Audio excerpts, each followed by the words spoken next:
Magandang umaga po sa ating lahat. Purihin ang Panginoon sa isa na namang panibagong buhay at lakas na Kanyang ipinagkaloob sa atin. Luwalhati at pagsamba sa Kanya lamang natin ibinabalik. Ang Diyos ay mabuti at patuloy na tayo'y pinagpapala ng Panginoon. Dakila ang Kanyang pangalan. Purihin ang Diyos. Luwalhati at pagsambay sa Kanya lamang natin inialay. Kumusta po kayo? Nawa kayong lahat ay nasa mabuting kalalagayan at patuloy po lamang tayong manalig sa Panginoon. Ang sabi po ng salita ng Diyos, ang sino mang nananalig sa Panginoon, kailanman hindi mapapahiya. Ang Diyos ang kanilang tagapagsanggalang. Ang Diyos ang kanilang gabay. Siya na naghangad ng pagkupkup ng kaitaasan ay makapagsasabi siyang muugkot tahanan. Ako'y kanyang ililigtas sa anumang kapahamakan ng buhay. At kahit ano pong hamon ng ating kakaharapin, Diyos ay palagi nating kasama at ating tagapagsanggalang. Mahalaga ho ang sinasabi ng Panginoon in the book of Psalms 91 verse 14 to 16. Because He called me, because He followed me, I will rescue him, I will bless him. At ang sabi pa roon, with long and satisfied life, with long life, I will satisfy him. So napakaganda no? Mahabang buhay na satisfied pa. Kung ito po ay nasa kamay ng Diyos. Trivia po muna tayo. Simula po nung, ito po nabasa ko po noon pa po ito no, sa Reader's Digest. Nakakatuwa lang hong isipin. Ang sabi ho doon sa Reader's Digest, ang mga tao daw po na mayroong relasyon sa Diyos at sumasamba sa Diyos, ang kanilang buhay ay 3 beses na mahaba kaysa taong walang pananalig sa Diyos. Oh, napakaganda, no? Because people who believe in God, they always find hope in God. They have the best outlook in life because their outlook in life is influenced by the Word of God. Unlike with people who have no relationship with the Lord, sila po ay kumbaga mabilis mag-give up, mabilis po silang umayaw sa bawat pagsubok na kanilang naranasan. That is why, minsan may mga nakikita po tayo na uso po noon, yung tumatalon mula sa billboard. So, ipagpipray po natin sila. Pero ang maganda ho doon, sa mga taong sumampalataya sa Panginoon, ang kanilang buhay ay 3 beses na mahaba, tihamak na mahaba 3 beses kaysa mga taong walang pananalig sa Diyos. Bakit ko ito sinasabi? Sapagkat ito po yung pagkakataon natin na i-influence po natin ang mga tao na walang pananalig sa Diyos na sila po'y sumampalataya sa Panginoon. Napakahalaga po niyan, mga kapatid. I-share natin ang gospel. Huwag na po tayong patumpik-tumpik at huwag na po nating sarilinin lamang ang biyaya na bigay sa atin ng Panginoon. Let us share the good news of God. Let us share what God hath done in our lives so that people will see, so that people will know that there is someone, a powerful God who loves them, even in spite of who they are, in spite of what they have done. The Lord is able to receive them and willing to forgive them and to save them from hell. Mga kapatid, bago tayo magpatuloy, aking hinihiling na tayo muna ay dumako sa Panginoon sa pananalangin. Samahan niyo po ako sa pananalangin natin. Panginoon, maraming salamat po sa pagkakataong itong pinagkaloob niyo po sa amin. Na muli po makadulog sa banal mong trono. You said in your word in Hebrews 4:15 to 16, now we have confidence in coming to the throne of grace so that we shall receive mercy and grace in times of need. We need you, Father God. We need you, Lord Jesus Christ. We need you, Holy Spirit, to guide and lead us today, to lead and guide us, Father God, especially in this season na kung saan this is the time of difficulties, pandemic that we are in right now. But we thank you because your word is so generous, so powerful, that teaching us and giving us this wonderful truth na kung saan na kami ay kailangan pong magpasakop sa iyo, manalig lamang sa iyo, dahil ang sino mang nananalig sa inyo, hindi nyo pababayaan at hindi mapapahiya. We bless you, Lord, and we worship you. We glorify your name in all the earth. I pray na patuloy nga po ninyo kaming pangunahan. Ano man ang aming gagawin, palagi ka naming sangguniin upang ang bawat hakbangin na aming gagawin, tunay nga po na inyong pong pangungunahan at dalhin kami sa matuwid na landas na kung saan landas na pinagpala at landas na kung saan magdadala sa aming destinasyon papunta sa inyong banal at perpektong plano. Thank you, Lord, for the promise that you've released to us, that an assurance that says that for I know the plans I have for you, plans not to harm you, but to prosper you, and plans to give you hope and a future. Thank you also, Lord God, na sinasabi ni Apostol Pablo, for I know whom I have believed, and I am persuaded that he is able to keep that which I have committed. Our lives that we have committed to you, we know na ito po yung iingatan at pagpalain, because sabi sa iyong salita sa Philippians 1:6, He who began a good work in you will be faithful to complete it until the day of the Lord Jesus Christ. Salamat po muli. Mahal ka namin, Panginoon. Pinupuri ka namin, sinasamba ka namin. At Lord, ano man namin mga pagkukulang, mga pagkakasala sa isip, salita o sa gawa, hinihingi po namin ng tawad dito sa iyo ngayon. At dalangin namin, kami po ay iyong kausapin, kami po ay iyong pahayagan ng iyong mga revelasyon na galing sa langit upang maging gabay namin sa paglakad namin sa araw-araw naming pamumuhay. Purihin ka, sa iyo lamang pong papurit parangal. Holy Spirit, O God, lead us from the beginning till the end of this study. Be with us, Lord. This we pray in Jesus' name, and the blessed people of God declare, Amen and Amen. Glory to God. Today, bago ako magpatuloy, nais ko lang pong encourage kayo. Kung mapapansin nyo, pang-apat na Sabado na natin ito. Again, why is it that the Lord prolonged this pandemic? Number one is because He wants to bring people to repentance. So, nung tumama po yung March 2020, akala natin yung pandemic, naabot lang ng 15 days. But nauwi po tayo sa lockdown because dumami ng dumami yung na-infect. And it leads people to repentance. Pangalawa ho, because God wants to give a distinction between the people of God and the people of the world.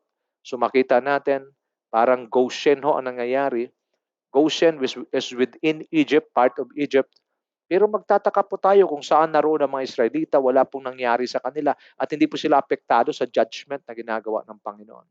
Ganun din sa atin, by the grace of God, nakikita ko po ng aking dalawang mata, marami hong mga mananampalataya na tapat na lumalakad sa Panginoon, tapat na nagbibigay ng kanilang mga kaloob sa Diyos, talagang pinatunayan nila that in spite of the challenges that they're going through, they're still faithful, their loyalty.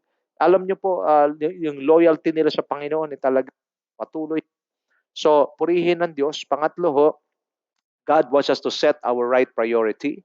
So our needs are not our priorities because we know that we were created by God and He already knows all our needs. So dapat ipakita po natin sa ating Panginoong Diyos na talagang tayo po ay dependent sa Kanya. Let's just do what we can do. What we cannot do, God will do for us. Malinaw ho? And then I do believe, ito ho ay pang-apat ho ay talagang gaya na pag-usapan natin na nakaraan is the Lord wants us to work out our relationship with Him. Kumbaga, let's learn how to prioritize and work out our spiritual maturity. So makita natin yung relationship natin sa Panginoon, dapat patuloy natin wino-work out, para ho tayo ay kumbaga yan ang gawin nating treasure sa buhay natin. Because we only have one life.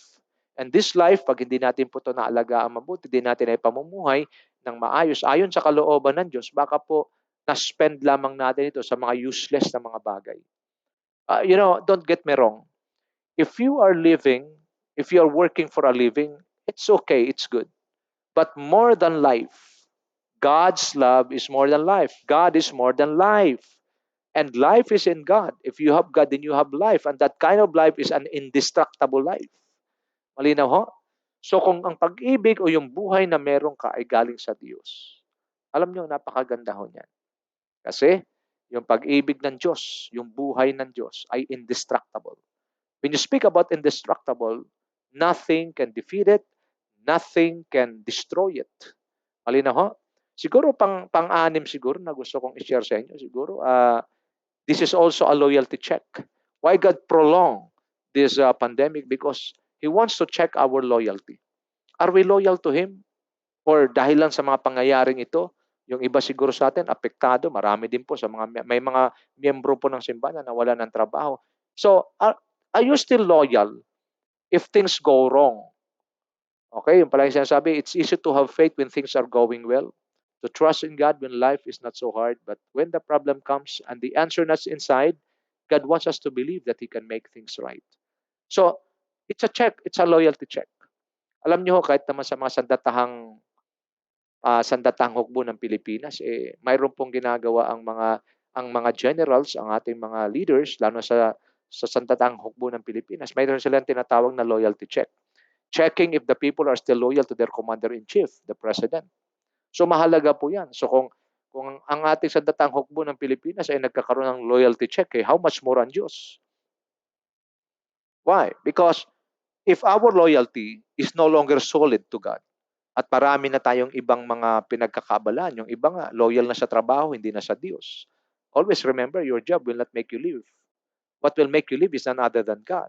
So dapat malinaw po sa atin ito na talagang pagdating sa loyalty natin, kasi madalas kailan mo masasabing isang tao loyal sa iyo? Pag nagkasabay ang schedule ninyong dalawa, nagkasabay halimbawa, schedule ng Diyos at schedule ng tao, halimbawa swimming siya tapos worship, diyan mo ngayon malalaman kung sino pa ang pipiliin ng taong yan. Sasabihin niya ngayon, halimbawa, kung pipiliin niya yung isa, ibig sabihin, doon siya loyal. Na maraming ganito nagpapauto kay Satanas. Hindi muna ako mag-church, minsan lang naman kami mag-outing. Okay, total naman ang church nandyan lang naman. Pero kahit nandun ako sa outing, ang puso ko nasa Panginoon. Yan po yung malaking kasinungalingan. Kasi hindi pwedeng paghiwalayin ang puso at saka paa. Kung nasaan ang puso mo, dapat yung paa mo nandoon din. Ano ibig sabihin? Your body should be present kung saan ang puso mo naroon. Alang namang hiwalay mo yung puso mo at saka paa mo. Yung puso mo nasa church, yung paa mo nagsuswimming. It's a difficult thing, So, kailangan ng ganitong mga teaching para magkakaroon tayo ng mas maliwanag, tumbok na pamamaraan para hindi na po tayo yung mga tipong nasa vague pa rin ng ating pananaw. Sabing vague, malabo pa rin. So, siguraduhin natin na ang bawat desisyon natin ay kinalulugdan ng Diyos.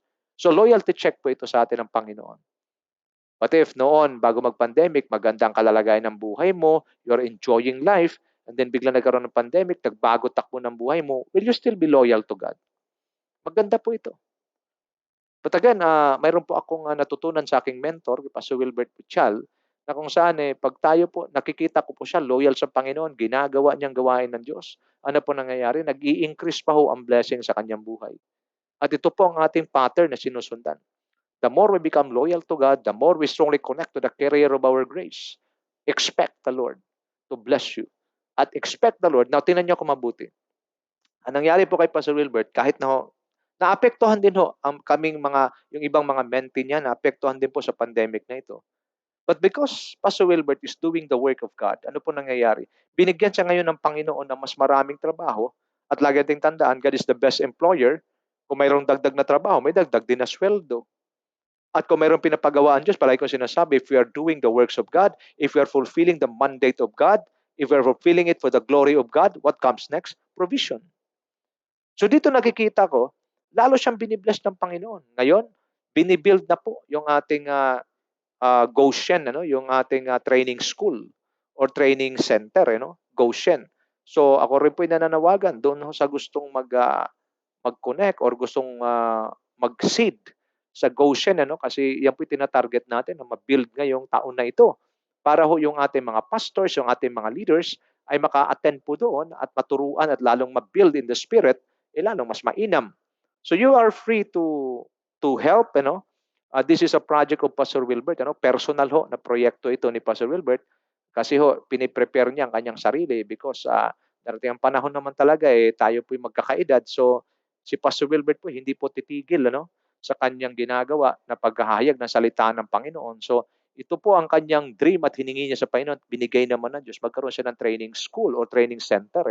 So this is a personal project. This is not a church project but a personal project of Pastor Wilbert. So if you want to sow your seed, para siya po ay tulungan para sa proyektong ito, you are free to do so. PM nyo lang po ako para maipaabot din po natin doon kay Pastor Wilbert. Ito po ay personal kong initiative, hindi niya po ito alam. Bilang mentee niya, gusto ko rin po makatulong base sa aking matagal na rin na pag-share sa inyo ng salita ng Diyos. So if you want to help, anything that you can do to help is a very, kumbaga, is a big thing na ito na makatulong. Of course, include our training center, sa inyong mga prayers. Ano ha? So maraming salamat po sa ating lahat at purihin po ang Diyos. So these are the reason why this pandemic is being prolonged. So this is a loyalty check also sa atin. So let us check ourselves always, ano? Yung pong self-evaluation sa bawat pagkakataon, lagi nating tandaan kasi ang demonyo po ngayon, ang kanyang atake ay hindi na ho obvious. Kasi kung ang demonyo aatake sa iyo at ang kanyang gagamitin ay yung mga wicked thing, eh, hindi na obra sa atin 'yan. Why? Because we are already used to the word of God. So ang kanyang gagawin ngayon yung mga internal dynamics na natin. Ano, the way we listen to the word, our attitude in listening to the word, hindi na ngayon pipigilan ka na makarinig ng salita ng Diyos. Nandiyan ka nakikinig, pero yung attitude mo 'yan binibira niya. Naantok ka, ano pa, galaw ka ng galaw, hindi ka nakakonsentrate, hindi ka nagre-respond. Pangalawa, yung hindi ka nag-interact sa salita ng Diyos, yan ang mga inaccurate attitude na binibira ng demonyo ngayon. So if you are not responsive to the word of God, eh, mayroon ka naman mga kamay, magta-type ka naman, pero sa mga kalokohan, mga jokes, diyan ka mahusay mag-type, mag-forward-forward, mag-comment-comment sa mga walang kwenta. Pero pagdating sa salita ng Diyos, hindi ka man lang makasagot, hindi ka man lang makakomment, something's wrong with you. So, nakita nyo, these are the attitudes na binibira ng demonyo ngayon. So, mapapansin nyo, intense na rin ang birada ng Diablo. Why? Because lahat ng ito sinet up ng demonyo bago pa man ang lahat. That is why yung ating mga kaignorantihan before, yung ating kapabayaan before, we do not know that the devil had already sow a seed inside us na kung saan pagdating ng araw na magkaroon na ng kaseryosohan, magkakaroon na ng pagkilos ng Diyos, mayroon na siyang naitanim na buto ng katamaran, buto ng hindi pagiging concentrated, hindi pagiging focus, buto na kung saan kapabayaan. Ito ngayon ang kanyang bubuhayin. That is why the only way for us na makarecover tayo sa ating paglilingkod sa Panginoon, makaka-recover tayo sa ating relationship sa Diyos at mapatunayan natin ang ating loyalty sa Panginoon is none other than repentance. Let us repent. Let us cut off all the bad habits, the bad things, the bad works na meron tayo upang ma-prove natin sa Panginoon that, Lord, we are loyal to you. You are our life. Mayroon pong kanta ron na napaaganda eh. Ang sabi, hold me close. Always at your side, hold me close. Your love is more than life. No? Your love is more than life. I can't live without your presence. I can't live without your love. I love you. I need you. I'm yours forever. Napakaganda ho ng awitin na yan. Na kung ating pagbulay-bulayan, we only belong to God. Meron din kanta yung Hillsong dati, di ba? Now I belong to you. Ito yung mga namimiss natin mga kapatid Kasi we thought that life is tough. You know, life is tough but God is good.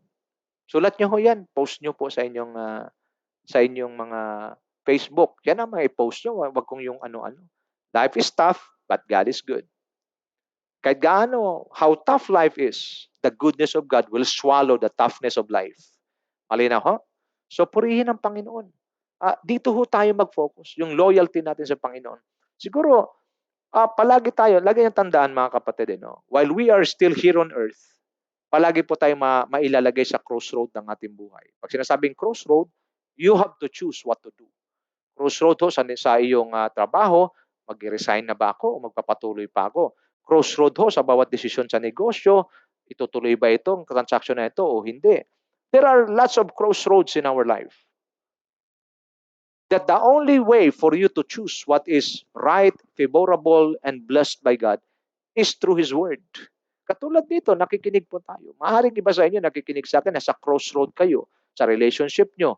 Halimbawa, kami ba ay magpatuloy pa o tatapusin na ito? So, marami hong crossroad sa buhay natin. And the only safest guide,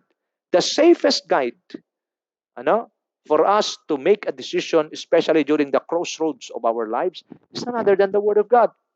Because if the Word of God is your basis in making decisions in your life, then doon po ninyo mararanasan kung gaano po katamis ang mabuhay ayon sa salita ng Diyos. Sana po ito po ay marami pong naitulong sa inyo. I hope and pray na ito po ay magsisilbing reminder sa atin that This pandemic was prolonged for us to be led to repentance. Pangalawa, to God wants to put a distinction between the people of the world and the people of the Lord. Pangatlo ho, ito po ay isa pong paalala sa atin ng Panginoon na we should set our priority right. Our priority is God. He's the center of it all. Pang-apat ho, atin pong makita that God wants us to build our relationship to Him strong. Panglima ho, ito po yung loyalty check sa atin ng Panginoon. Ano? So, we need to prioritize God, build our relationship strong, and ito po yung loyalty check sa atin ng Panginoon. Ano? Isa-isahin ko lang po yan. Palagi po yan ang intro natin. Sa susunod to na Sabado, pag-usapan naman natin ulit yan. So now, let's go back to our study in the book of John chapter 6. Ano? So makita po natin, ang John chapter 6, mayroon pong 71 chapters. So ito po ay hango po sa ating pag-aaral yung shepherding grace. Ano? So let me just show you the 7 kinds of people or Jesus followers. Ano ho? Maganda ito pag-usapan natin and then ating para lalo po nating maunawaan. So una ho, nabanggit natin nakarang Saturday, those who follow Jesus because of the miraculous signs. Ang sabi po sa John chapter 6 verse 1 and 2, follow me in your Bible. Ano sabi? After these things, Jesus went away to the other side of the Sea of Galilee or Tiberias. And a great multitude was following him because they were seeing the signs which he was performing on those who were sick. So dito pinakita natin, there are wrong motives or there are people who follow God with the wrong motives. So importante may correct natin yung mali nating pananaw because marami pong sumunod kay Kristo, sumunod sila dahil sa mga tanda't himala at pagpapagaling ng Panginoon sa kanila. So these are people who are takers. Ano ibig sabihin? No? Ibig sabihin, they just want to follow Jesus because they can get something from outs. They can get something out from Him. So dito pinapakita ng Panginoon sa Romans chapter 5 verse 1 to 5, ano? Sundan niyo po sa inyong Bible. Ang sabi, therefore having been justified by faith, we have peace with God through our Lord Jesus Christ, through whom also we have obtained our introduction by faith into his grace, in which we stand, and we exult in hope of the glory of God. And not only this, but we also exult in our tribulations, knowing that tribulations brings about perseverance, and perseverance proven character, and proven character hope, and hope does not disappoint, because the love of God has been poured out within our hearts through the Holy Spirit was given to us. Ano po ang ibinuhos ng Diyos sa ating buhay? Walang iba kundi ang pag-ibig niya. And that love of God na nag-uumapaw sa ating puso, sa ating buhay, sa ating espiritu, yan po ang magiging motivation natin in following Christ. So dapat maitama natin ito. Kasi nung ang Panginoong Jesucristo po ay malapit na pong ipako sa krus ng Kalbaryo, there were no longer signs, wonders, and miracles happen. Gustong i-correct ng Panginoon ang pananaw ng marami. Kasi signs and wonders doesn't happen anytime. Meron pong isang nagturo po na theologian ang sabi niya, ang signs and wonders ay ipapakita lamang ng Diyos for a period of time. Especially kung mayroong unbeliever o mayroong nangangailangan, mayroong mga tao na hindi pa nananampalataya sa Panginoon. Ano ibig sabihin? Signs. Pag sinasabing signs and wonders, this is just that. Pag nangyari man ito sa buhay ng isang tao, this will serves as a direction, directing you to believe in Christ. Malinaw? So, ang iba kasi pag ito na ang focus, pag walang signs and wonders, lilipat ng ibang simbahan. Bakit? Kailangan niya makakita ng signs and wonders. Kasi ang Diyos nga raw ay makapangyarihan na laging gumagawa ng himala. Well, I have nothing against those kind of belief. But, pag ang motivation mo is signs and wonders lamang, hindi pag-ibig sa Diyos, malaking tendency. Because in the last days, mind you, brothers and sisters, in the last days, ang demonyo man ay gagawa rin ng tanda't himala. Mayroong counterfeit na gagawin ng demonyo. Maggagawa rin siya ng mga tanda at himala, pagpapagaling. So pag dito ka lang nakabase, malaki ang tendency, you will be one of the casualty to be deceived. Pero pag tayo po ay sumusunod sa Diyos dahil pag-ibig ang nagmumotivate sa atin, sumusunod tayo sa Panginoon dahil mahal natin siya. So ano pong kasunod? Ano pong mangyayari? Even with or without signs and wonders, even with or without miracles, even with or without healings, no problem. Because wala nang papatunayan pa ang Diyos sa atin Sold out na tayo na ang Diyos natin mapagmahal, ang Diyos natin ay makapangyarihan, ang Diyos natin ay nagpapagaling. No more problem with us. Kaya nga dapat yung pag-ibig ay talagang yun ang nangingibabaw sa buhay ng bawat isa. Yun ang nagmo-motivate sa atin to follow Christ. Yan ang aking sinabi nung nakaraang Saturday. Pag-ibig ho ang nagmo-motivate sa iyo. Ang sabi, pag-ibig talagang sasagasaan, tatawirin, ay lang bundok. Ay, ganun talagang pag-ibig eh. Naranasan niyo po siguro paano ma-in love. Na kahit anong pigil sa iyo, ay talaga namang hindi ka mapipigilan. Bakit? Because the love is overflowing. That is the kind of love that the Lord Jesus Christ had for the Father. That is why, kahit na wala siyang kinakain, ang sabi ng mga disciple nung dumating, Lord, kumain na po kayo. Sabi niya, my food is to do the will of my Father and to finish the work. Nakita niyo, motivated kasi si Kristo ng pag-ibig. That is why His ministry was so powerful. Same thing with us. Para po tayo ay magiging powerful din ang ating testimony, powerful din ang ating ginagawa para sa Diyos, we should be motivated by love. Love for Christ. Pangalawang klase po ng mga follower ni Kristo, ay kumpara lang po natin sarili natin. Those who follow Jesus but wants to dictate Him. Ito naman ibang klase naman. Gusto nilang sumunod sa Diyos pero gusto nilang diktahan ng Panginoon. Tingnan po natin. John chapter 6 verse 14 to 15. Ano po ang sabi? When therefore the people saw the sign which He had performed, they said, This is of a truth that prophet who is to come into the world. Jesus therefore perceiving that they were intending to come to take Him by force. Okay, they were intending to come and to take Him by force. To make him king, withdrew again to the mountain by Himself alone. Dito makita natin, nung makita nilang Panginoon ay gumawa ng himala, nagpakain ng maraming tao gamit ang 5 tinapay, 2 isda. Then they recalled what the prophet Isaiah was written in the book. Sabi nila, truly a prophet. This is a truth that the prophet who is to come to the world. Na-renew sila. Bakit? Kasi nga nung time na mga Pharisee at Escriba, wala na hong signs and wonders and miracles. Kaya nung mangyari at makita nilang Panginoon, nakita nila, this is it. This is He, the King. So ang ginawa nila, gusto nilang kunin si Kristo. Hindi nila alam na ang rulership na dala-dala ni Kristo is in the Spirit, but in their mind, the rulership that they saw is nakita nila na kung saan si Kristo ay magiging hari, magiging political leader. Okay? Kasi nung time na yon, ang mga Israelita ay nasa ilalim ng Roman Empire. So ayaw na nila sa ilalim ng Roman Empire, gusto nila magkaroon ng sariling bansa kasi yun naman nakalagay sa Bible. Pag dumating ang Panginoon, they want to take Him by force to make Him king.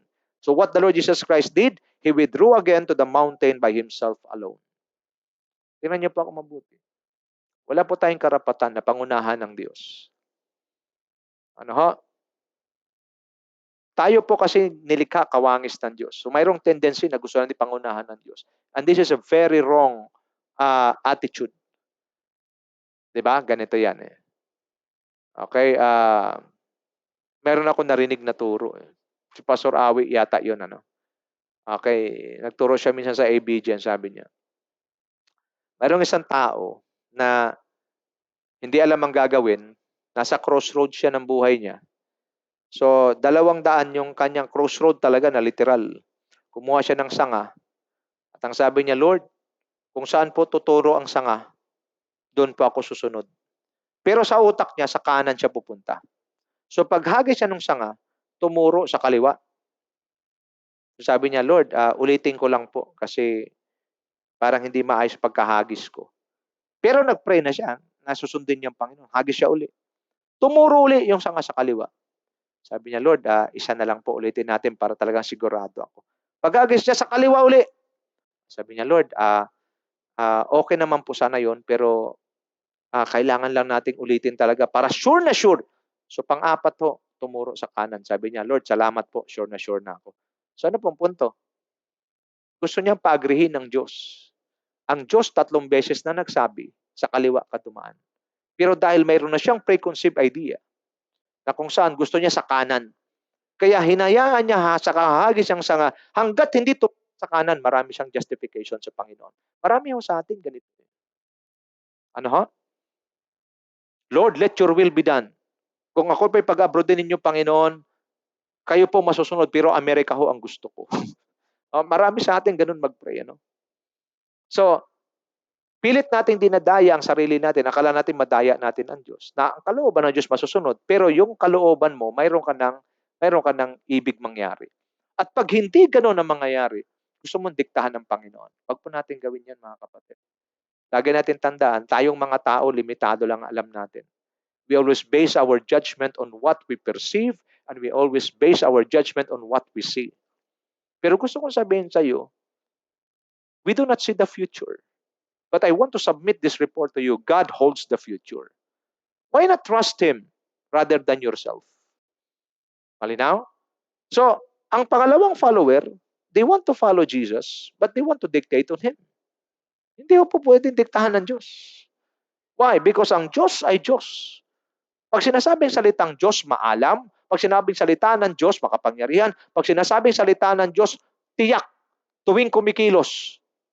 Kagalingan, kagandahan, tagumpay ang palaging kinahahantungan. But because of lack of knowledge, dito makita natin, ang tingin nila kay Kristo, political leader that will deliver them from the oppression from the Roman Empire. Pero iba po ang dala ng Panginoon. Ang dala ng Panginoon na paghahari ay sa buhay ng bawat tao. Malinaw? Sa bawat tao. Yun ang kanyang gustong pagharian.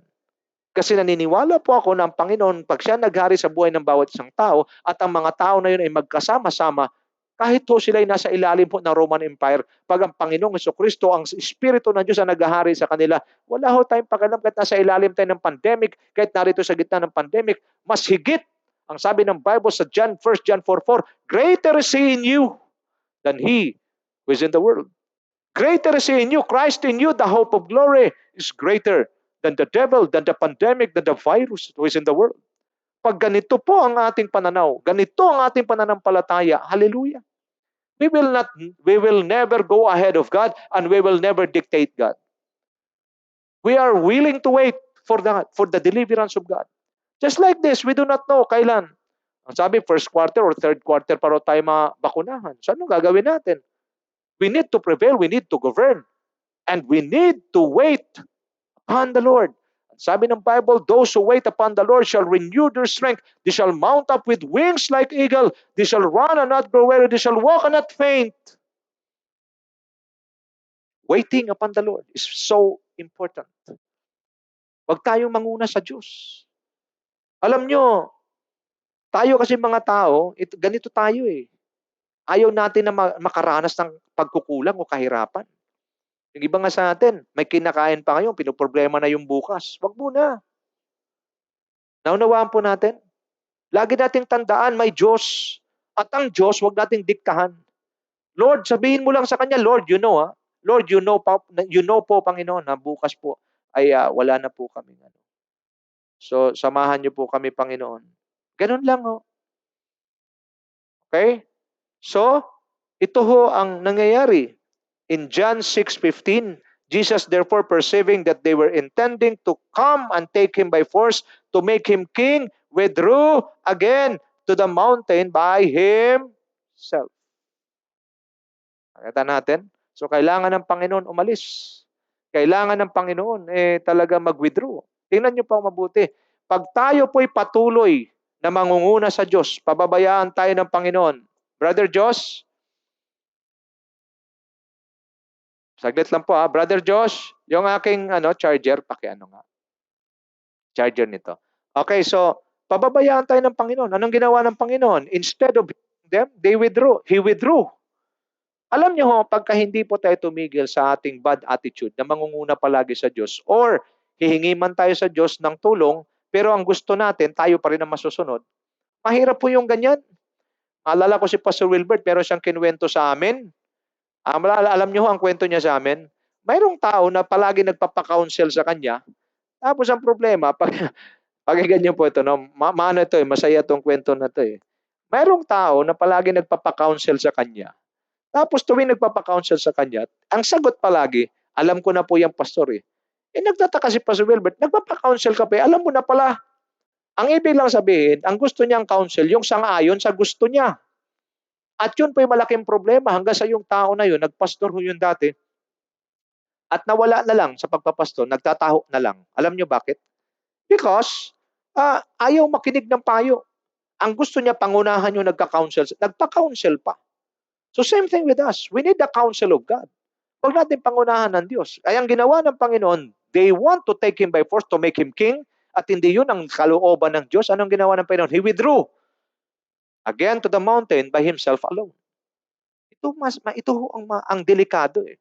Pagpapangunahan natin ng Panginoon, iiwanan tayo ng Diyos, magwi-withdraw siya. Bakit? Hindi mo naman kinukuha at hindi mo naman sinusunod yung kanyang mga sinasabi, yung mga pangangaral ng pastor, hindi mo naman pinakinggan, binabaliwala mo na lang, then God will withdraw.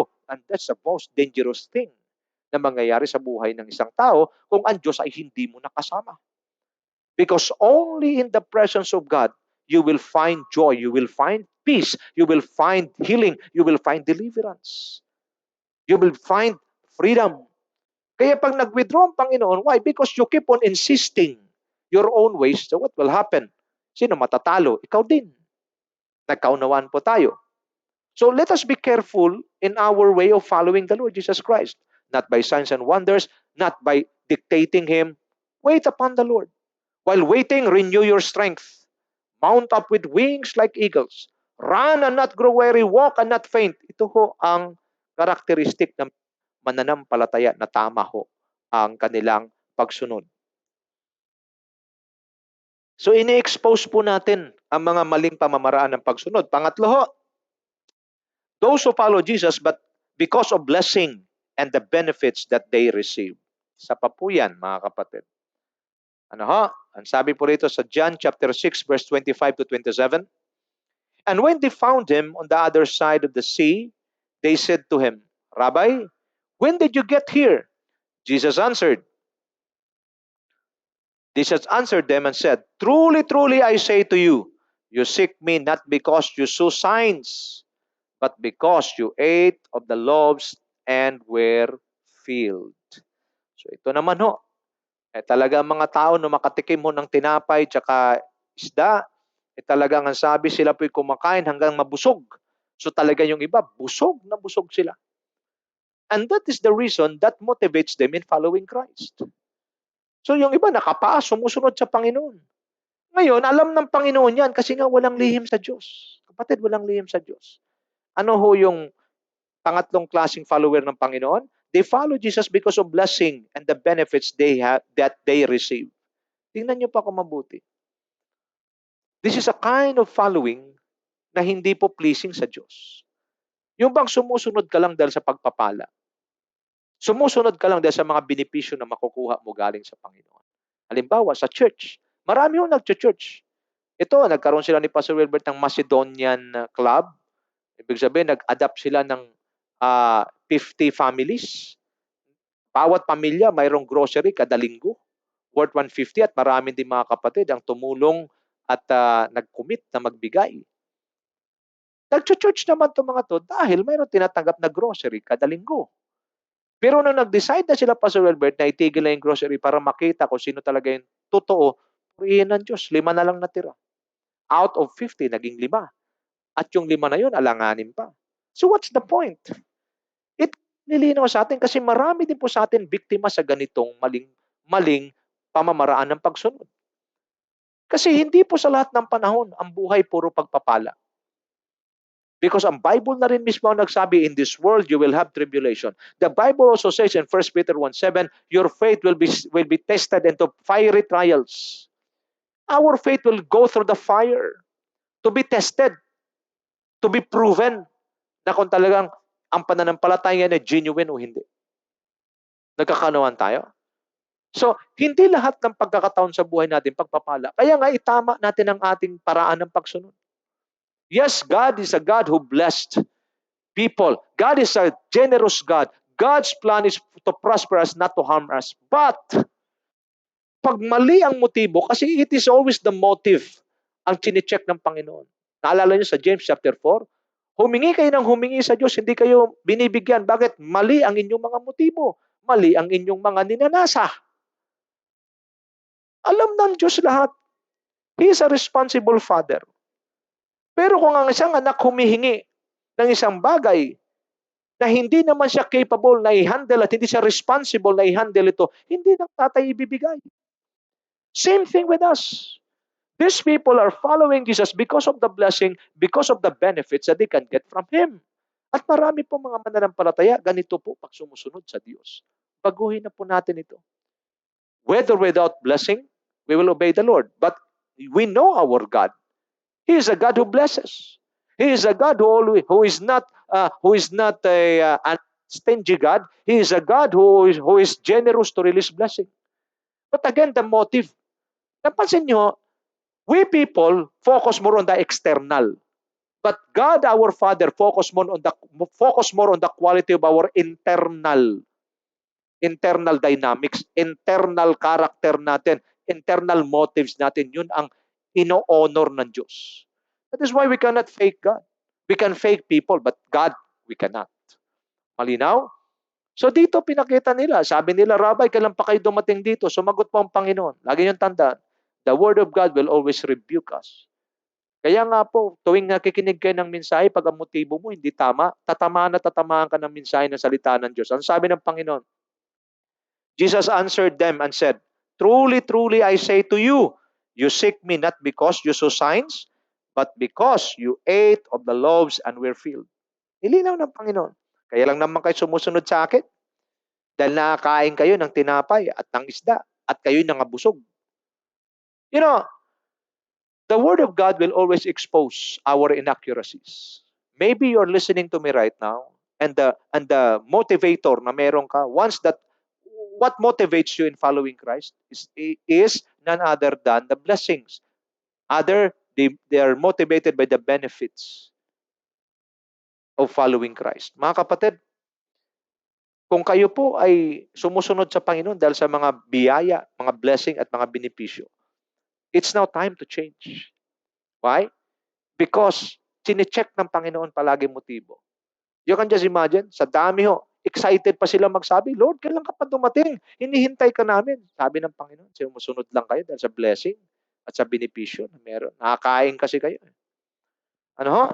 So tingnan natin yung 2 Thessalonians chapter 3, verse 6 to 12. Anong sabi? Now we command you, brethren, in the name of our Lord Jesus Christ, that you keep aloof from every brother who leads an unruly life, and that according to the tradition which you receive from us. For you yourselves know how you ought to follow our example, because we did not act in an undisciplined manner among you, nor did we eat anyone's bread without paying for it. But with labor and hardship we kept working night and day, so that we might not be a burden to any of you, not because we do not have the right to this, but in order to offer ourselves as a model for you, that you might follow our example. For even when we were with you, we used to give you this order: if anyone will not work, neither let him eat. For we hear that some among you are leading an undisciplined life, doing no work at all, but acting like busybodies. Now, such persons we command to exhort in the Lord Jesus Christ to work in quiet fashion and eat their own bread. So pinakita rito ng Panginoon. Sinasabi ni Apostol Pablo, huwag pakainin ng tamad. So there are people na sunod sa Panginoon, pero sa Diyos lang umaasa. Na iba ho yung ibig kong sabihin, ha? Yung umaasa kang purong-puro sa Diyos at wala ka nang ginagawa, yun po yung maling pag-asa. But if you put your hope in God while you are working, because we do not know the result. Alam naman natin lahat kung nagninegosyo ka, hindi mo alam kung yung pagninegosyo mo, iyan ba ay malulugi ka o kikita ka. And that is the best time to trust the Lord. Malinaw ha? So if you trust the Lord while doing business, so what happened? Then that's the time the Lord will bless you. Lalo na po yung pagninegosyo natin ay talagang matuwid, lalo na yung pagninegosyo natin ay talagang mayroong pong touch, mayroong God factor, then that's the time the Lord will going to bless us. Nakita niyo ho? So in following Christ, wag po tayong sumunod lamang dahil mayroong blessing. Kasi ang mga taong ganito na sumusunod lamang sa Diyos because of blessing and because of the benefits, paano kung wala? Paano kung wala ng blessing? Tapos na din. Katulad ng mga family na binigyan nila ni Pastor Wilbert ng grocery, nawala na rin. So makita natin, bakit natin ito iniisa-isa? Para makita natin ang ating sarili. Baka mayroong iba sa atin ganito ang pamamaraan ng pagsunod. Signs and wonders, we want to dictate the Lord, pinipilipit natin ang kamay ng Diyos, pero pangit mapakinggan yung ganun because we can never twist the hand of God. Baka sa kapipilipit mo sa kamay ng kapipilit mo sa kamay ng Panginoon, baka yung hindi mo namamalayan, napipilipit na pala yung kamay mo. Ano ho? Pangatlo, followers who follow Jesus because of blessings and benefits. Pangapat ho, those who follow Jesus but always make demands. Marami naman, may mga demand. Pakinggan natin ano? John chapter 6 verse 30. Ang sabi, they said therefore to him, what then you do for us? What then you do for a sign that we may see and believe you? What work do you perform? So ito naman mga demanding. Mayroon bang ganun, Pastor? Mayroon. Ganito yan ha. Tingnan kayo mabuti ha. Makinig po kayo mabuti. Maraming sumusunod sa Panginoon. Ganito eh. Pag mayroong sakit, Lord, pagalingin mo lang ako. Pagalingin nyo lang po ako, Panginoon. Maglilingkod na ako sa iyo. Who are you to give condition to God? Malinaw? Wala tayong karapatang magbigay ng kondisyon sa Diyos. At madalas sa mga taong ganyan na nangangako sa Panginoon, madalas po, ito yung mga tao who always make their promises. Their promises are meant to be broken. That is why, nangako ka na sa Diyos, hindi mo pa nagawa. Ecclesiastes 5, galit na galit po ang Diyos sa mga nangangako na hindi tinutupad. They always make demand. Lord, gawin mo lang ito. Panginoon, papasahin mo lang ako dito sa board exam na to. O Panginoon, pag ito'y naging matagumpay, Lord, ito naman ang gagawin ko. We do not have the right to demand from God. Alam niyo po ang gagawin lang dapat natin? Wala namang ang Diyos, tingnan niyo po ako mabuti. Wala nang papatunayan ang Diyos sa atin. Malinaw? Yung si Kristo, yung ang Diyos ay nagkatawang tao sa katawan ng Panginoong Hesukristo. It is more than enough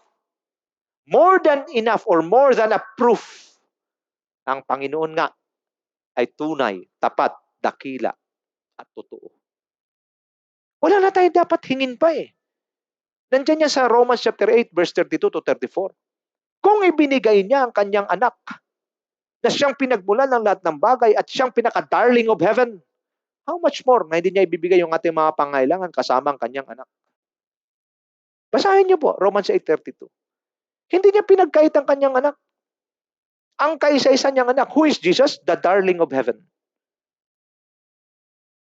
The darling of heaven in exchange with these worthless, sinful, wicked people living in the world. Ikaw yun, saka ako. Kaya nga ho, when it comes to needs, hindi na po yan issue. Di tayo nagdidemand sa Diyos. Why? Because, paano ka magdidemand sa Panginoon? I-proven na siya na totoo, tapat sa kanyang mga pangako. Nagkakaunawaan po tayo. So there is no reason for us to demand. But there are people who always demand from God. Lord, tulungan mo ako dito. Lord, tulungan mo ito. Lord, gawin mo ito. Tinawag mo pang Diyos kung hindi ka rin naman marunong magpasakop at sumunod sa Kanya. Malinaw, mga kapatid. 2 Timothy chapter 3, verse 1 to 5. But realize this, that in the last days, difficult times will come. For men will be lovers of selves, lovers of money, boastful, arrogant, revilers, disobedient to parents, ungrateful, unholy, unloving, irreconcilable, malicious gossips, without self-control, brutal, haters of good, treacherous, reckless, conceited, lovers of pleasure rather than lovers of God, holding to a form of godliness, although they have denied its power, and avoid such men as this. Ano po ang mangyayari? Palagi po tayo magdidemand. Katulad po nangyari nung una. The Lord will not participate in our activities. The Lord will not participate in everything we do. Lagi natin tandaan. Instead of demanding from God. Ito ho, pinakita na ho sa last days kung ano magiging ugali ng mga tao. Lovers of the world rather than lovers of God. So kung hindi natin isaayos yung tamang pagsunod natin sa Diyos, malaki po ang tendency na tayo ay magiging biktima. Itong mga taong ito, itong pang-apat, una, pangalawa, pangatlo, pang-apat, ito po ay mga walang patutunguhan. Ito yung mga tipong kasama sa simula, pero hindi mo na makikita sa finish line. Panglima, those who follow Jesus but murmur and grumble whenever they hear hard teachings. John 6:41 to 43. Nasa John chapter 6 lang po tayo. The Jews therefore were grumbling about him because he said, I am the bread that came down out of heaven. And they were saying, is not this Jesus, the son of Joseph, whose father and mother we know? How does he now say, I have come down from heaven? Jesus answered and said to them, do not grumble among yourselves. Marami rin po mga sumusunod sa Panginoon na punong-puno ng pagrereklamo. Maalala ko po yung mga Israelita. Ito ang mga concrete example ng mga murmurers at grumblers. Ang kanilang pinagdidiskitahan ay walang iba kundi si Moises. Alam niyo ho, mga kapatid, they are not directly murmuring against God, but they are murmuring to the authority that God had placed over them. Akala nila ang naglabas sa kanila sa Ehipto si Moises. Hindi nila naintindihan na ang Diyos ang naglabas sa kanila sa pamamagitan ni Moises. Same thing in the church. Kung ikaw ay disgusto ka sa pastor mo at puro ka reklamo, at puro ka pag-reklamo, nagmumurmur, nagagrumble ka, hindi ka na nagpapasakop, talagang hindi ka follower ni Kristo. Fake na follower ka ni Kristo. Ang masaklap dito, sinasabi mo pa that you are a Christian. True Christian submits to their pastor. True Christian submit to the authority, to the spiritual covering, to the carrier of their grace that God had provided for them. Tingnan niyo ako mabuti, mabigat ang sasabihin. Pag sinusunod mo ang nagpapastor sa iyo, para mo na rin sinusunod ang Diyos na nagbibigay sa Kanya sa iyo. Pag sinusuway mo, kinakalaban mo at nagmumurmur ka laban sa pastor mo, nagmumurmur ka at kinakalaban at sinusuway mo Diyos. Ganun lang kasimple yan. Question? Sabi niyo sa akin, parang pastor, mali talaga ginagawa. Alam niyo mga kapatid, if the pastor is doing wrong, let God be accountable to deal with him. Pakikitaan ko kayo mga kapatid. Noong si Saul ay nagloko na, hindi na siya nagiging pleasing sa mata ng Diyos, nireject na siya ng Diyos. At si David naman ay naging pugante. May times, makinig kayo mabuti ha, may times na si Saul sa kakahabol kay David ay nakatulog kasama ang kanyang mga bantay. Mayroon ng pagkakataon si David na patayin. Sinabi ni Abner, tatarakan ko na ito. Mamamatay talaga ito pag sinaksak ko itong si Saul na ito. Pero anong sinabi ni David? Sinaway niya si Abner. Anong sabi niya? Touch not the God's anointed. Tanong, rejected na yung pastor Anointed pa rin ba ng Diyos? Tingnan niyo mabuti. Kahit si Saul ay rejected na ng Panginoon. Pero nung una si Saul tawagin, inanoint siya ni Samuel. Remember? Inanoint siya ni Samuel. And who told Samuel to anoint Saul? It was God. Ngayon kahit nagloko si Saul, pwede nang patayin ni David. Hindi ni David ginawa kasi nakita ni David yung protocol ng Diyos. Na kahit yung kanyang pastor, na kahit yung kanyang hari, ay hindi na nabubuhay ng tama sa mata ng Diyos, kinikilala pa rin ni David na Diyos ang nag-anoint dyan. How much more, kapatid, kung yung pastor na nagpapastor sa iyo, matino ang ginagawa, lumalakad sa katuwiran at tama ang kanyang pamamaraan, tapos nagmumurmur ka at nagagrumble sa kanya, you are killing yourself.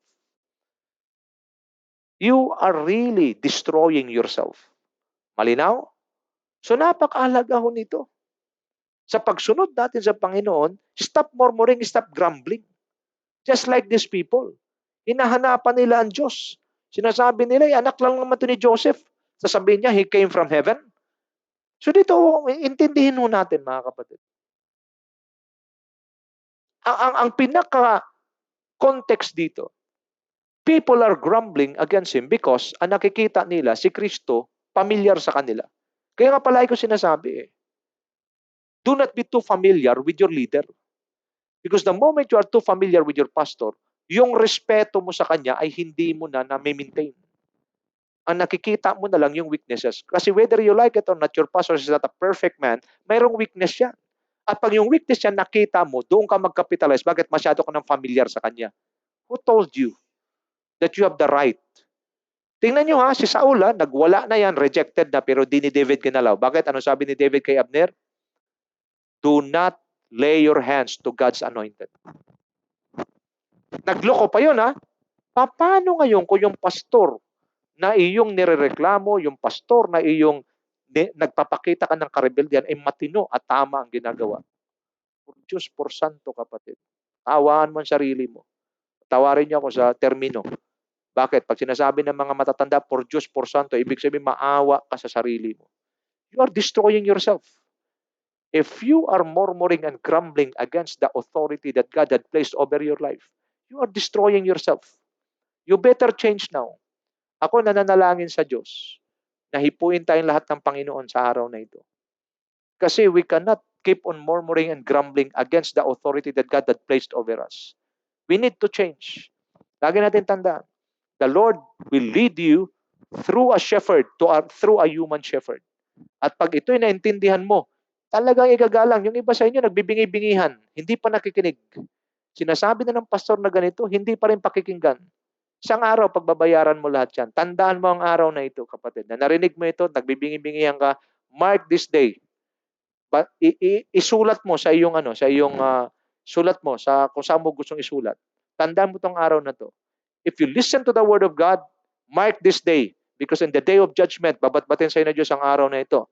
But if you used to harden your heart, mark also this day because ihanda mo ang sarili mo kung paano ka managot sa harapan ng Diyos. We have to be straight. We have to be frank in preaching the word of God. Why? Because pag hindi natin to gagawin, magpapatuloy ito mga inaccurate behavior natin. Tandaan mo, kung sinunod mo itong pangangaral na ito sa araw na ito, you will stop grumbling and murmuring against God, against the authority that God had given over your life. Mark this day. Breakthrough will come to you. But now, if you choose to harden your heart, if you choose to close your ears, sana masara tuluyan yan, ano mangyayari? Pag yan ay iyong talaga nagmatigas ka, hindi mo ito pinapakinggan, mark this day also and prepare yourself to answer God in the day of judgment. Ganun na lang siguro. Kasi maraming mga tao hindi talaga nakukuha sa isang mahinahon at maayos sa pangangaral. Kailangan talaga ng mabigat na pangangaral. So if this is what you want, then God will give it to you. Malinaw? Pang-anim, to follow Jesus. Okay, and sabi rito, those who follow Jesus but left Him when offended. Ayan. Ito naman, maganda ito. Okay, nakita mo itong anim na klaseng follower ni Jesus. Lahat ng ito, walang saysay, walang pupuntahan. In John chapter 6, verse 66, hindi po nagkataon. Talagang Holy Spirit, mayroon din siyang kunting humor. Okay, John chapter 6, verse 66, as a result of this, many of His disciples withdrew and were not walking with Him anymore. Sabi ng Panginoon, nakita ng Panginoon, itong anim na klaseng follower na to ay naroon sa crowd na libo-libo. Ang ginawa ng Diyos, inoffend sila. Anong klaseng mensahe? Isang mensahe na kung saan nakaka-offend. Katulad ng, sinabi niya, ako ang tinapay na bumaba mula sa langit. Ang sino mang kakain ng aking laman at uminom ng aking dugo ay magkakaroon ng buhay na walang hanggan. Hindi nila na-gets. Ang sabi nila, this is a hard teaching. Alis na tayo. Alam niyo, ang Panginoon, hindi ko siya naghahabol ng maraming miyembro. Pag nakita niya, marami na yung kanyang miyembro at yung mga miyembro na yon ay walang patutunguhan, pagkos mali-mali ang pamamaraan ng pagsunod, madali lang sa Diyos. He will just simply preach an offending message. At ang sabi, many of His disciples, hindi po member, hindi po simpleng member or believer, disciples na po ito. Followers of Christ na, withdrew and were not walking with Him anymore. Iniwan nila ang Panginoon. Mapansin niyo, ha? So, expect ho, mau-offend at mau-offend kayo. Lalo na, tandaan niyo mabuti sasabihin ko, kapatid. If you have inaccurate behavior, if you have inaccurate ways, expect the Word of God to deal with you. You will be offended. Pero, tingnan natin, ha? Ang sabi po sa Hebrews chapter 6, verse 4 to 6. Hebrews chapter 6, verses 4 to 6. For in the case of those who have been enlightened and have tasted of the heavenly gift and have been made partakers of the Holy Spirit and have tasted the good word of God and the powers of the age to come and then have fallen away, it is impossible to renew them again to repentance since they again crucify to themselves the Son of God and put Him to open shame. Nakita nyo? Doon sa mga tumatalikod, dahil mas pinapaboran yung pride ng kanilang buhay. Doon sa mga tumatalikod dahil na-offend at hindi kayang tanggapin ang matalas sa salita ng Diyos.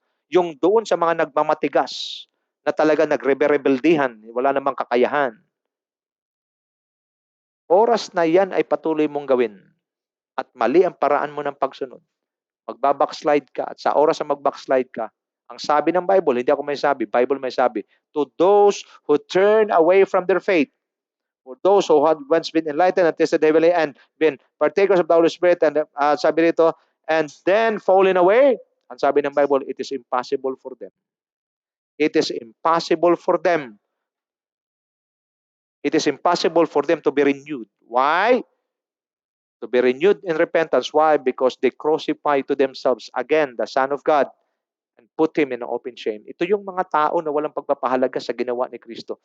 Alam nyo ho, sana ho, manginig tayo lahat sa takot. Manginig tayo lahat sa kahihiyan. Wala naman po talaga tayong karapatan na iligtas. Ni isang katangian para maging dahilan ng Diyos para iligtas ikaw at ako ay wala. Champion tayo sa kawalang kwenta at kawalang kabuluhan. Diyan tayo champion. Kaya nga kung hahanapan mo ang Diyos ang dahilan, pati demonyo takang-taka eh. Anong dahilan ng Diyos? Bakit siya kailangan mamatay para sa mga ito? Yung mga wala naman tong kwenta. Sa kasalanan lang champion ng mga ito. Manawaan niyo po? Kaya nga ho sa tao na nakaintindi talaga kung gaano kasidhi at gaano kalalim at gaano kamahal ang pag-ibig na binigay ng Diyos at ipinadama sa atin.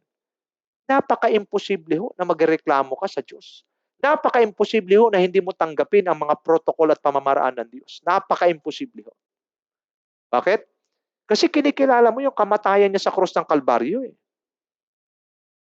Kaso hindi ko alam, mayroon talaga yung kaignorantihan nakakamatay talaga eh. Because of your ignorance to the Word of God, mas binibigyan mo ng halaga yung iyong laman na mamamatay din naman ba, mabubulok, babalik sa lupa. Mas iniintindi pa ng marami yung kanilang pride. Mas iniintindi pa ng marami yung kanilang offense rather than intindihin at pahalagahan, gawing kayamanan yung ginawa ni Kristo sa krus ng Kalbaryo. Sa mga matitino at maaayos sa mga Kristiyano, nakaunawa talaga ng malalim sa ginawang pagsakripisyo ni Kristo sa krus ng Kalbaryo, napakahirap po na maging ingrato. Napakahirap po na umalis sa piling ng Panginoon. It is insane. It is foolishness to leave God and pursue our foolish thing at yung ating mga rotten at garbage na mga sarilit pamamaraan. I need to use this term na kung saan talagang that will wake us up. Kailangan mauntog na tayo sa katotohanan. Kailan ka pa magising? Kung huli na ang lahat? Sa mga nagbabackslide ho, na once na nakatikim na sa Panginoon at nagtitigas-tigasan at ayaw sumunod sa Diyos, sa protocol ng Panginoon, pag hindi mo papalambutin ang puso mo at hindi ka magsisi sa mga sandaling ito, pagbabayaran mo na mahal, bakit? Patitigasin ng Diyos ang puso mo at magiging imposible na para sa iyo na bumalik sa Panginoon. Mangatal ka sana sa takot, kapatid. Kung ito ang iyong ginagawa, malinaw ho? So you cannot fool God. Okay? Ang sabi po sa 2 Timothy chapter 4, verse 9 and 10, for Demas, having loved this present world, has deserted me and gone to Thessalonica. Crescens has gone to Galatia, Titus to Dalmatia. So makita natin dito, isa pa to si Demas. Kasama to ni Pablo. Worker, nakaranas ng pag-ibig ng Diyos. Pero ano pong ginawa? Iniwan si Pablo kapalit ng mundo. So this is a very foolish person. Kasi nasa Panginoon ka na. Langit na, naging impyerno pa. You can just imagine. Pinili niya pa yung manatili dito sa mundo. Nakita mo, yung ano nga eh, ang tawag dito yung kamangmangan. Malinaw ho eh. Kung tutuusin, yung mga bagay na nasa Diyos, ito yung mga eternal things, walang hanggan. At itong mga bagay sa mundo, matatapos ito lahat. Sabihin na natin, ikaw ang pinakamayaman, bilyonaryo, kasaksakan mo lahat ng pera yung sarili mo. Only to find out in the end, mamamatay ka rin. Malinaw? So pag namatay ka, sino nang bahala sa mga pinaghirapan mo? Wala. And then itong nakakapangilabot. Pagkasabi sa katabi mo, nakakapangilabot. Bakit? Because of your ignorance, because of your wrong choices, you will face God. Mayaman ka o mahirap, hari ka man o hamak, haharap ka sa Diyos para magbigay sulit. Sa lahat ng ginagawa mo, hayag man o lihim, mabuti man o masama. This is the most tragic thing. Because the moment you face God, you will pay the price. Malinaw ho? That is why, very clear ho ito. Kung mayroon mang malalalim pangangaral at mayroon man po tayong dahilan sa pagsunod sa Panginoong Hesukristo, lagi natin tandaan, ang Diyos natin is an accurate God. He's a righteous God. Anything that is unrighteous, anything that is inaccurate, the Lord will always deal with it. Kasi you're identified with Him. Pag sumusunod ka sa Panginoon, identified ka sa Kanya. Alam namang gagawin niya. Pababayaan ka na iba yung iyong pamamaraan kaysa Kanyang pamamaraan. Tapos sinasabi mo, you're identified with Him. You're a believer of Christ. Hindi po pwede yan. The Lord will deal with you. At alam nga naman ang Diyos na susuko para sa iyo. Kailan pa nakitang sumuko ang hari sa isang hamak na mamamayan? Ang mamamayan ang magpapasakop sa hari. Sana po naging malinaw ito. Yung 6 na yon, kalimutan nyo na. Walang walang dating. Itong pampito, ito yung maganda. Those who follow Jesus all the way. Ang pagsunod dapat natin sa Diyos all the way. No holds barred. Ano man ang ating kakaharapin, all the way. Now, let's look at this. Lumayas na mga Club 666, ano? Ito naman sa John chapter 6, verse 67 to 70. Jesus said therefore to the 12, you do not want to go away also, do you? Simon Peter answered him, Lord, to whom shall we go?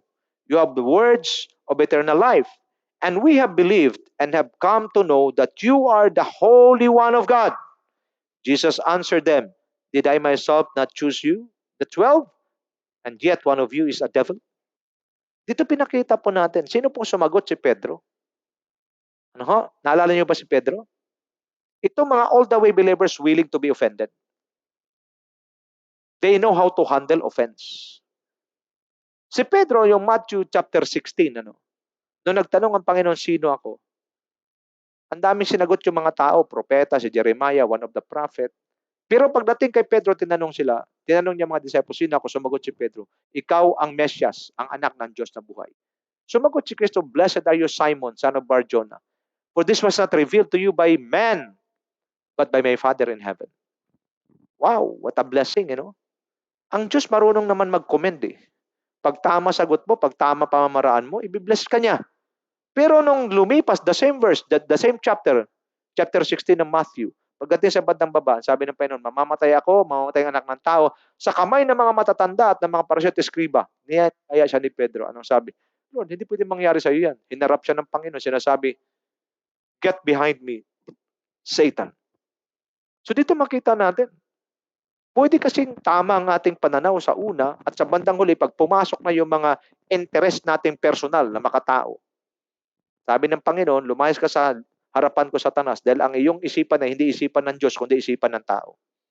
See? If we keep on giving this flesh a chance, this will serve as a hindrance. This will serve as an instrument by the devil to destroy our destiny. Malinaw? So dito pinakita natin, Peter is an all-the-way believer. Ano pong ginawa ni Pedro? Sinalin siya naman ng Panginoon. O kayo, aalis din? Sumagot si Pedro, Lord, saan kami pupunta? Nasa iyo ang salita ng buhay. What an answer from a man who once called by the Lord Jesus Christ as Satan. Alam nyo, pag tinawag ka ng pastor mo, ng Satanas, medyo mag-iiba rin ang ano mo eh. Timpla mo kahit papaano medyo may dahilan ka na. Tapos sinabi pa, lalayas kayo? Talagang pwede na eh. Pero si Pedro marunong eh. Ang kagandahan kay Pedro, kahit siya ay agresibo, pero mayroon siyang damdamin, mayroon siyang karakter na marunong mag-handle ng offense. Sa palagay niya, napahiya ba si Pedro nung tinawag siyang Satanas? Talagang nakakahiya yun. Pero, mas pinili niya na paniwalaan ng katotohanan na ang salita ng buhay ay na kay Hesukristo lamang. Because of the truth, kahit na anong offense, kahit na anong matalas sa salita ng Diyos, an all-the-way believer welcomes the sharpness, it welcomes the heaviness, it welcomes what the Word of God carries to him. It all-the-way believer. They do not follow Jesus in a distance. They do not follow Jesus for a season, but they follow Jesus all the way until they reach destiny. Mga kapatid ko kay Kristo, ito ho ang 7 klaseng tagasunod ni Kristo. Una ho, people who follow Jesus because of miraculous signs. We should be motivated by love, not by signs and wonders. Signs, miracles, and wonders will point you to the source, which is the Lord Jesus Christ. Those who follow Jesus but want to dictate on Him. Again, wag nating ipilit ang ating gusto sa gusto ng Diyos because Daddy knows best. Number 3, those who follow Jesus because of blessing and benefits that they receive. Ganun po talaga sa simula. Mahusay ang Diyos eh. Nung tayo po nagsimula mananampalataya, batang-bata pa po tayo sa pananampalataya, lahat halos ang ating hinihiling, binibigay ng Diyos. Pero God is not raising up spoiled children.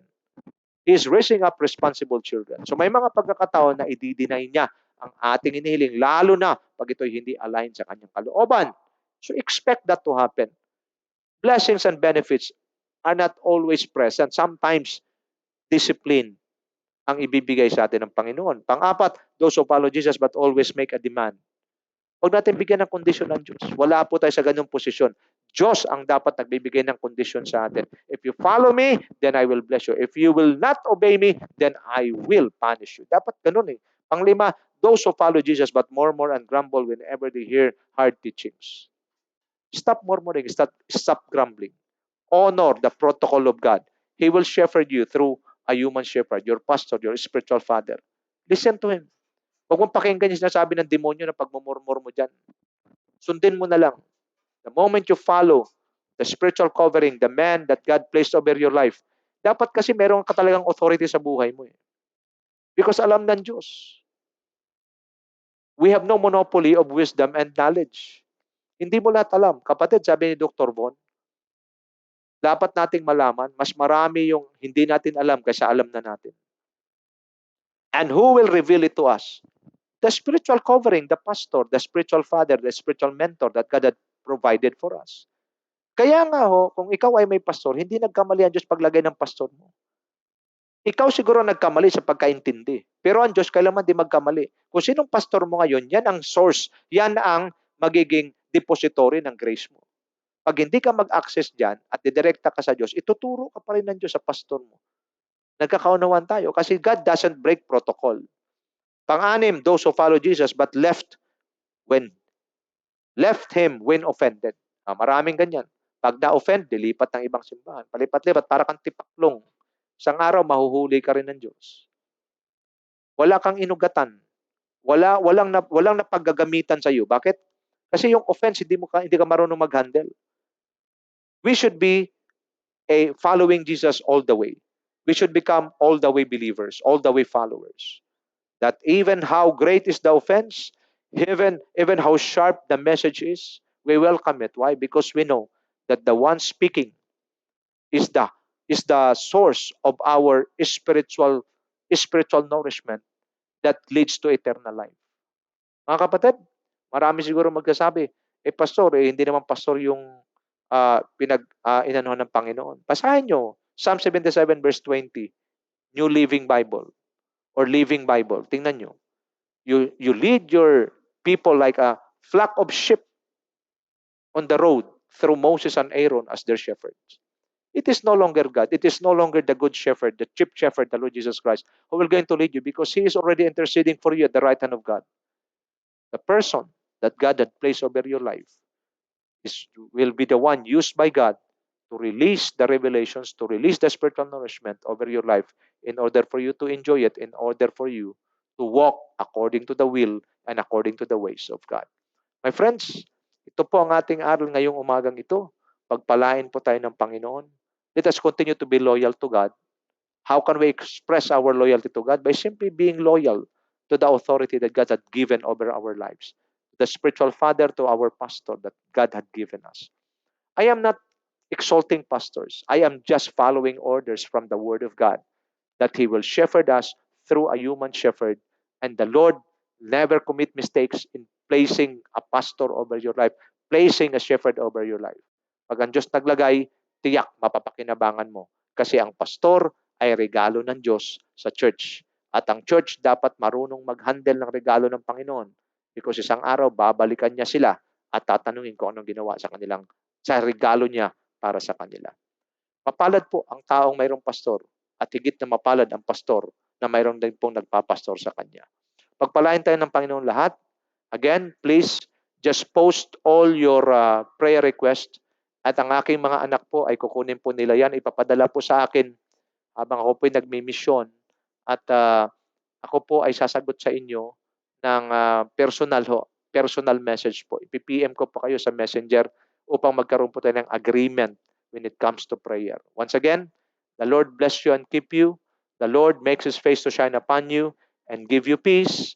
The Lord be with you always. Your table will never run out of food. The works of your hand will be blessed by God. God bless. Stay safe. Have a good and godly day and possess a long and satisfied life. You are blessed by God. God loves you so much. We give you praise, O Lord. In Jesus' name we pray. The blessed people of God declare, Amen and Amen.